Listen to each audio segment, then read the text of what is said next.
I want to look at adding information for Scholia templates. I think many readers of Wikipedia are unaware of Scholia, so my first effort is going to show you what one looks like. So I'm going to share my screen and I'm going to minimize that. And I'm going to go to James K. Lowry, who's a scientist, a taxonomist, and you can see that this is an extremely minimal article, no picture, very little information, very sad. However, he authored about 485 taxa, all of which are in Wikidata.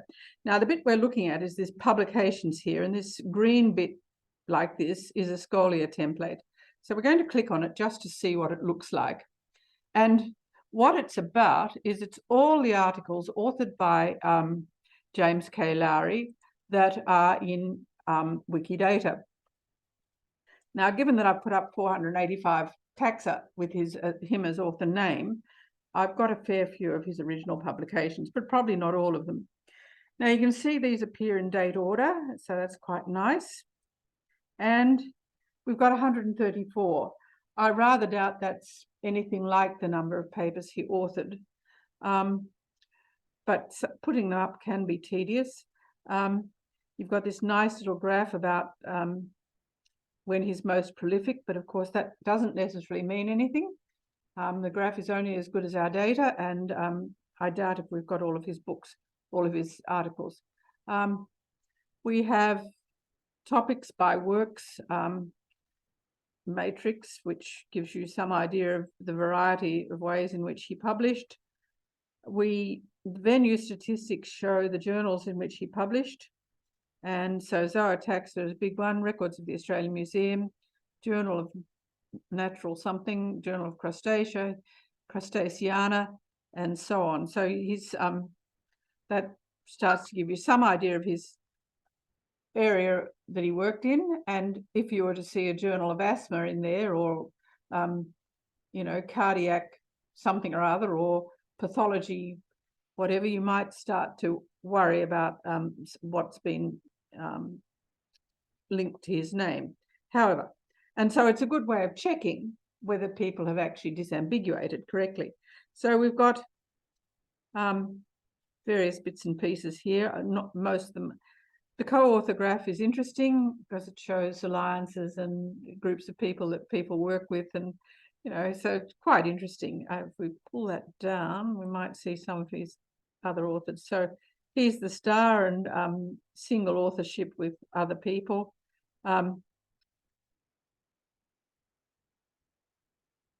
Baldanzi, I think he's a boy, but you can see that he's not marked as being a boy. And you've got another tight little circle that he's not sort of part of, but is occasionally a part of. So really interesting in terms of people's relationships. But I tend to use it largely for this very first bit that comes out. 2020, oh, I'm sorry, we didn't go all the way to the bottom. The timeline is good. First publication, 1972, latest publication, 2022. You can check that against his birth and death dates, and again, look for errors. So it's a good way of checking. But it's also, there's no way that you would put up all 134 works that somebody authored. But by linking it through the Scholia, you have an immediate access to some of these articles. So in Zootaxa, let's look at this one, for example. Comes up, and we've got a DOI. Do we have a PDF at Zootaxa? I'm going to go here because that takes us directly, if you've got a DOI. Where are we? Oh, it's still loading. To the, and we can see it's a locked article, so we'd probably be lucky to get hold of that article. But we've got some notion of what it's about because we've got the abstract. So it's still extremely useful to have those links. And of course, you've got them immediately from the Scholia template. All right, so how do you create a Scholia template? How do you get these articles associated with James K. Lowry, the person who worked at the Australian Museum for 30 years? There's a particular technique, and it's given to us by author disambiguation, and the person we're going to go after is a person called Stephen Keeble, and it might be an advantage to take a look at one of his publications. It's S.J. Keeble, so we'll look for him under Stephen J. I think it's Stephen John Keeble. So we've, because I've looked at him before, we've got some chance of getting him. We're going to go to author disambiguator. We're going to say Stephen J. Keeble. And this could be annoying because we'll get the J. Keebles as well. I'm going to specify name strings because it's so annoying if someone's got a common name getting stuff that you really don't want to see. And we sort of sit and wait. And that looks very promising. Physiological responses. Australian Museum, Lord Howe Island expedition. First records of invasive jellyfish. I know he works in marine taxa. So I'm pretty, and if we look at journal records of the Australian Museum, he works there. It's a fair bit his person, and he's a Stephen J. Keeble. Now this obviously is not him, and see he's just Stephen Keeble and Stephen Keeble, so not him. Nuclear resonance, it's not him. Similarly, not group 3, same thing, and it's a Stephen Keeble. We could actually remove that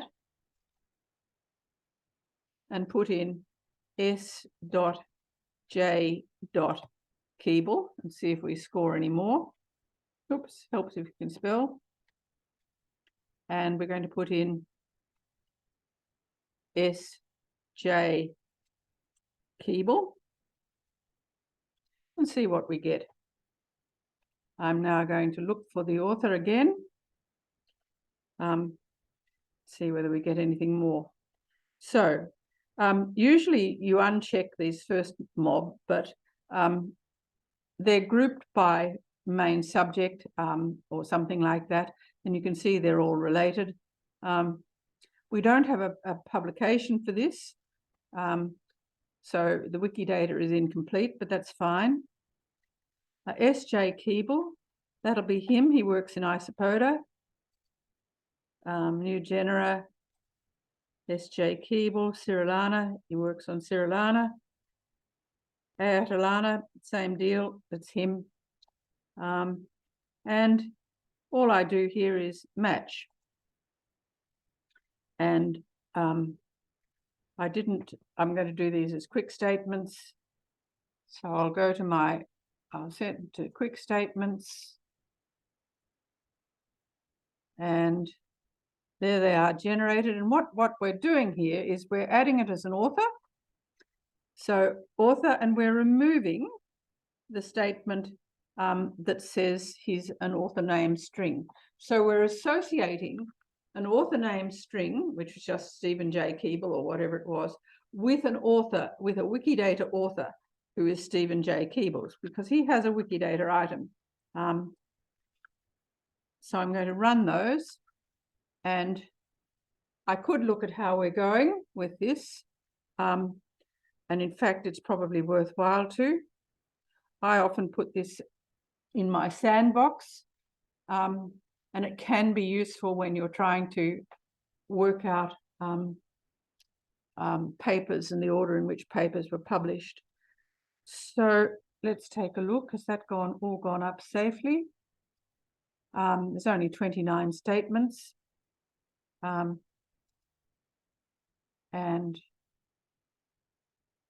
where am I? I'm here. Come on. And we're going to look at this in Wikidata. So the Wikidata for an article, if it ever comes up, looks like this. Not going to cooperate. Hang on. It might be because I've got something in the way. See if that works now. Yes, there it is. So we have a Q item.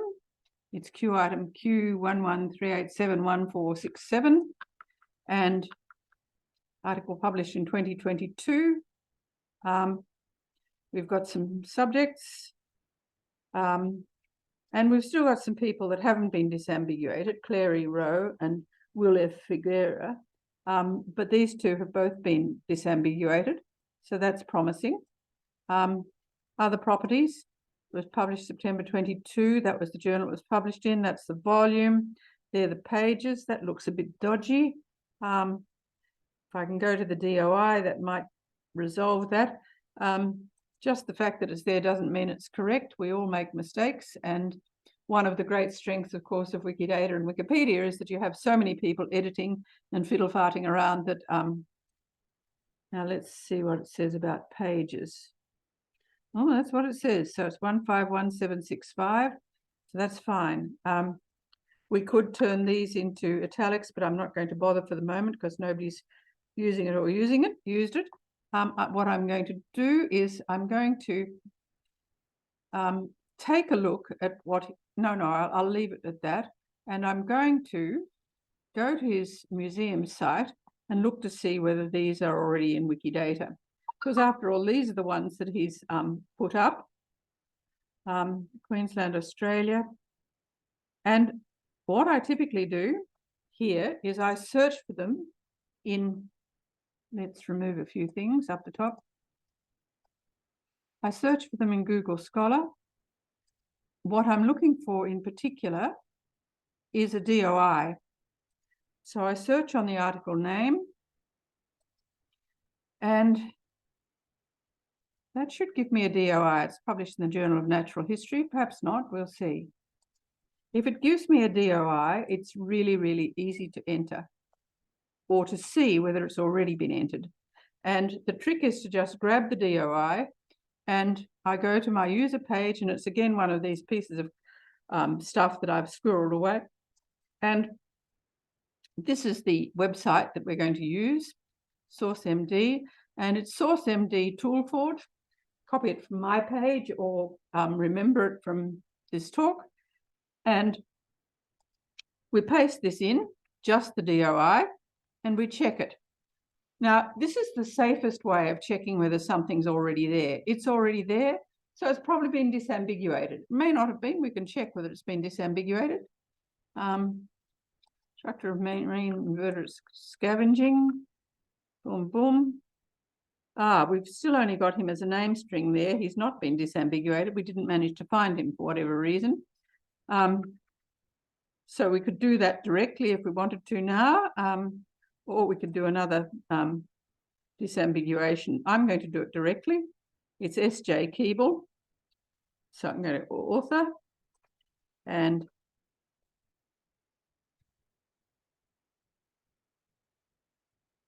not found. Now that's really interesting because we obviously need to give him a few other names because he should be able to be found under his initials.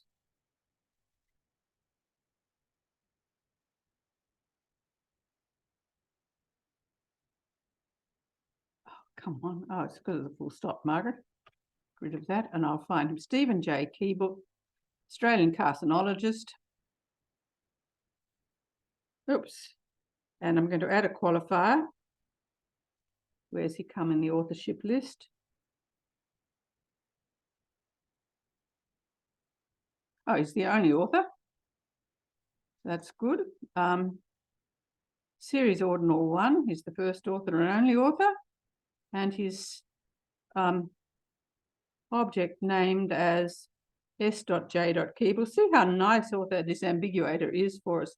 It does all the work I'm now doing by hand. And I'm going to publish that. And I'm going to delete him as just a string.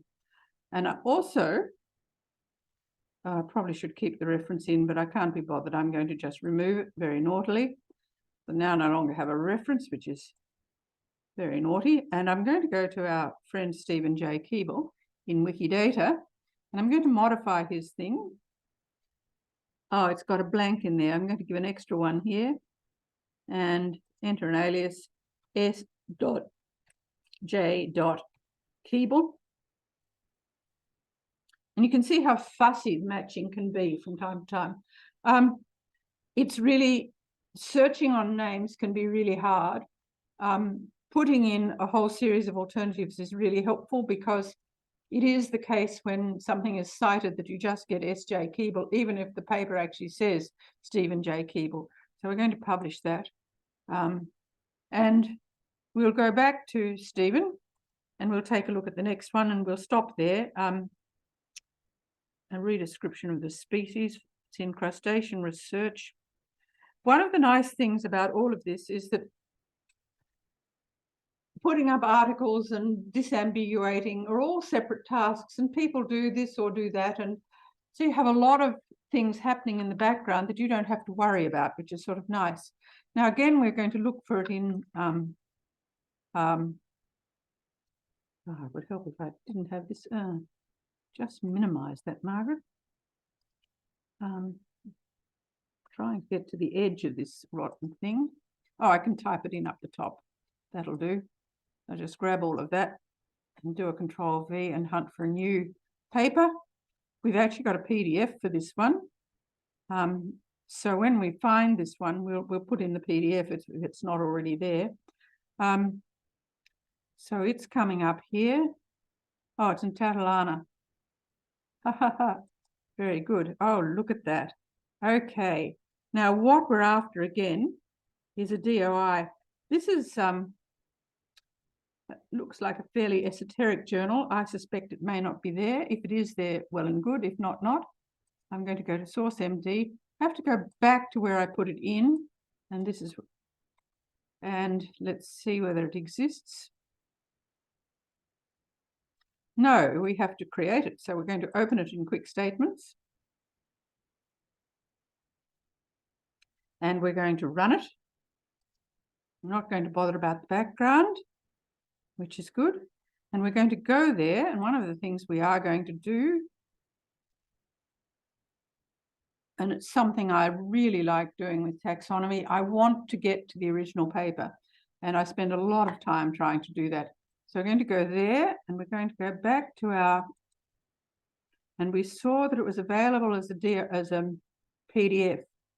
So I'm trying to bring it up as a PDF there. Aha, I think it's coming up now. And we'll just wait and see whether it looks as the way we think it should. Synonymy of Natatalana motoi with Natatalana japanensis. Okay, so that's, and notice he's actually Stephen Keeble. He's not S.J. Keeble at all. Somebody's made a boo-boo in terms of referencing him there, but never mind. It's not a major disaster. The synonymy, blah, blah. We just put that up. So we're going to, and notice, look at all of those things that have happened just by our pressing on the DOI. Now, it doesn't always come up as nicely as that. And I'm going to put in full work available at URL. And that means that when you reference this paper through Wikidata, people will automatically see that they can link to the paper and try to read it, which is really great. I'm going to stop there because, for my money, these are the two tasks that you want to do when you're trying to develop a Scholia template for someone.